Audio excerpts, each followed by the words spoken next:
Alright, so I'm not gonna hold anyone. For me, after having read this chapter, I'm getting a sort of winning the battle but losing the war kind of situation. And I'm not saying that in the context of the Straw Hats being the one in this situation.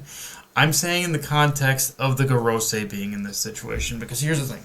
To me, obviously, the big thing with this chapter is at the end of it, we see Saturn basically summoning the other Gorosei to basically Egghead Island.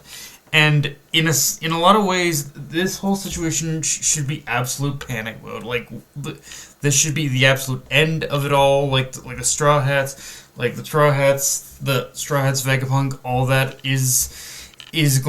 are going to be defeated in some shape or form. And to an extent, I think that probably is going to be the case because realistically, even with Luffy having awakened the Gum Gum Fruit, having awakened Nika, all that, I really don't think Luffy's going to be able to defeat all five of them. Just being realistic, even with the others there. But with that said, I also believe even if the Straw Hats lose, even if the Gorosei win the battle against the Straw Hats and the others, and Vegapunk does die, I think even with that being the case, I still think that Vegapunk's message is going to successfully reach out to the world itself, and at that point, if that does happen, that in itself is going to be the government's biggest fucking loss. Like if Vegapunk's message successfully reaches the world, whatever he has to say, like it is the end of all the bullshit, all the subterfuge, all the secrecy, everything the government has been keeping secret from the world at large. Like if it's basically over the first moment that Vegapunk successfully delivers his message. And honestly, I truly believe this is gonna be the turning point where that does happen, where all the secrets, all the subterfuge that the government has been keeping from the world at large, away from the prying eyes of the public, the public, for better or worse, is going to learn everything, and at that point, I think it's just going to cause absolute chaos, for a kind of absolute chaos effect that the government is just not going to be able to control. And I think this is one of those times where I really. It's going to be very intriguing to see how the one thing I'm more interested than anything else is to see the after effects of this and how the world at large is going to react. Because if Oda is doing this in the way I think he is, I think the world at large is going to receive a lot more of a mixed reaction than we might think. Because the thing about One Piece is that Oda has done a really good job at showcasing both sides of human nature in a lot of ways when it comes to stuff like this. So I think the reaction is going to kind of reflect how we as human beings would probably reflect to whatever kind of secrets about the world that Vegapunk is going to release. Like it's like the world is just going to be thrown into absolute chaos after this chapter. That much I know for certain of it. But okay. With that said, I do admit one thing that did kind of, I guess, irk me a little bit with this chapter is with that said, there's one. Sorry, actually, never mind. One other thing weird to kind of talk about is that this chapter also kind of marks the return of cover stories in this chapter, and I hadn't really, honestly, it's one of those things I hadn't really noticed until now, but yeah, in a lot of ways this is we do get a cover story in the beginning of this chapter, and the cover story itself depicts Onigashima having basically sunk under the waves, like with the rest of the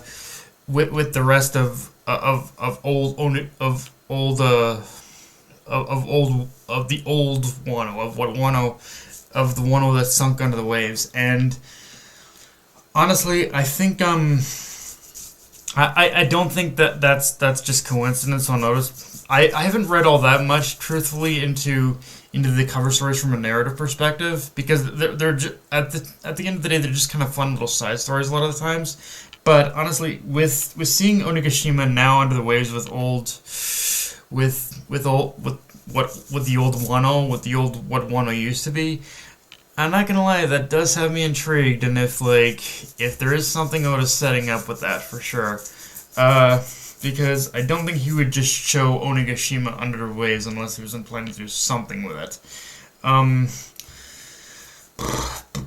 But and yeah, I will say though, I'm not gonna lie, this is one of those intriguing chapters to me though, where I do admit that when I first read this chapter, I'm not gonna lie, the one thing that did kind of bug me, what was just the constant stalling of this, was the constant stalling of just the back and forth of just the back and forth between like Shaka and Vegapunk. Like, I'm not gonna lie, that was kind of the one thing I was like, okay, can we? When I first read this chapter, I was like, okay, can we please move it along? Can you please just get to the point? But again, I understand. After reading it a couple times, it did get a little less annoying because I realized what Oda was doing with it, which is that he was trying to make sure he did use the distraction, as it were, as a setup to kind of just make sure everyone, to set up that, okay, everyone is watching, everyone is peering in on this, like everyone is seeing, all the major players we've come to know throughout the series are watching this, and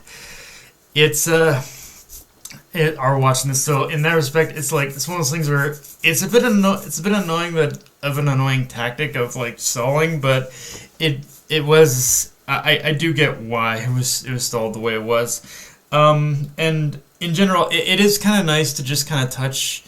This is one of those chapters where it is just kind of nice to kind of touch base with everyone we know, whether it's the people, whether it's Rebecca, Kiros, and the dwarfs on Dressrosa, or Iceberg on Water 7, which it was kind of nice to see his in order to see his Iceberg's assistant, considering she was always kind of. It was nice to see Iceberg's assistant in this sense, since we've only ever seen her in cover stories. So nice little bit there, and yeah, and then you got Morgans, Wapple, and Vivi, who are like, you pretty much know more than anyone that Morgans is loving every minute of this. Like the man is an absolute. The man at this point has become an absolute giga chad of a journalist, and he's like, I cannot wait for this. I'm going to fucking expose everything. Like, and that's the other thing too, is like, it's more than just. That's the other thing about it too, is that it's more than just Vegapunk like exposing this.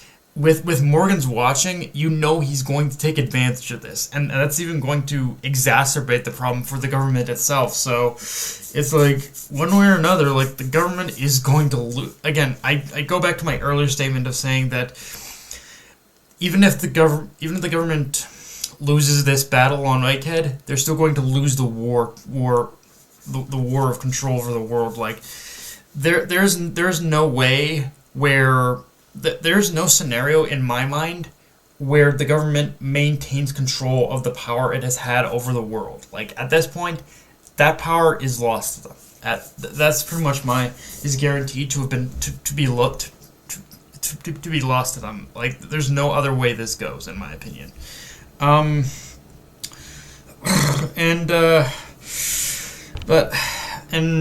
Yeah, guys, that's pretty much all I got for this review. If you enjoyed the video, like, comment, subscribe, follow me on Twitter.